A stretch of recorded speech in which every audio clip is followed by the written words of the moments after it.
दोस्तों फिर से एक नया वीडियो में आपका स्वागत है। एक बार एक राजा को उसके मंत्री के बताया कि उनके राज्य में एक ऐसा व्यक्ति भी रहता है जिसका सुबह सुबह कोई भी इंसान मुंह देख ले तो उसे दिन भर खाना ही नहीं मिल पाता।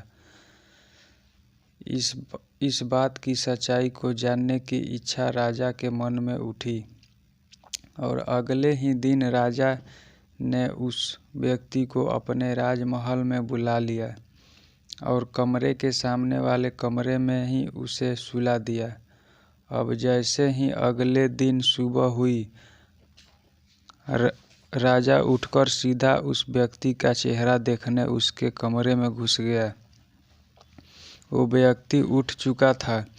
राजा ने उसका चेहरा देख लिया और अपने कमरे में चला गया। अब जैसे ही राजा फिर से सोने की कोशिश करने लगा तो तभी उसका मंत्री दौड़ा दौड़ा राजा के पास आया और बोला, महाराज, पास के राज्य के कुछ दुश्मन हमारे राज्य की सीमा में घुस आए हैं। राजा तुरंत उठा और उसने सेना को तैयार करने का आदेश दिया और खुद भी तैयार होकर सेना के साथ जंगल की तरफ चला गया। जंगल में घूमते घूमते सुबह से शाम हो गई, लेकिन उन दुश्मनों का कोई अता पता नहीं चला। राजा शाम को भूखा प्यासा महल में आया। राजा गुस्से से भरा पड़ा था, क्योंकि उस व्यक्ति का चेहरा देखने के बाद ही ये सब हुआ था। राजा ने उस व्यक्ति को तुरंत फांसी की सजा देने की घोषणा कर दी।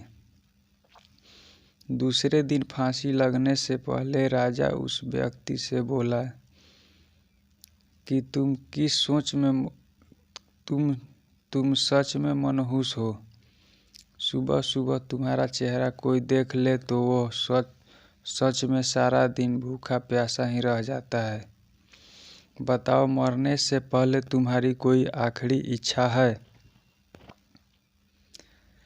आखिरी इच्छा मांगने से पहले वो व्यक्ति बोला, महाराज, चेहरा देखने की वजह से आपको सिर्फ भूखा रहना पड़ा, लेकिन आपका चेहरा देखने की वजह से तो मुझे तो मेरी मौत मिलने वाली है। फिर हम दोनों में से ज़्यादा मनहूस कौन हुआ?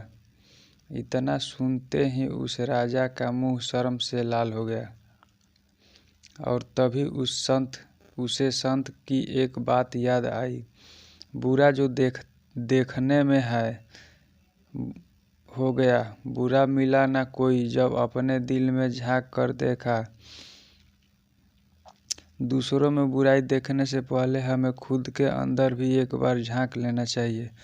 दूसरों का बुराई ढूंढने वाले अक्सर ये भूल जाते हैं कि वो खुद कैसे हैं। अगर ये हमारा वीडियो अच्छा लगा तो लाइक सब्सक्राइब करें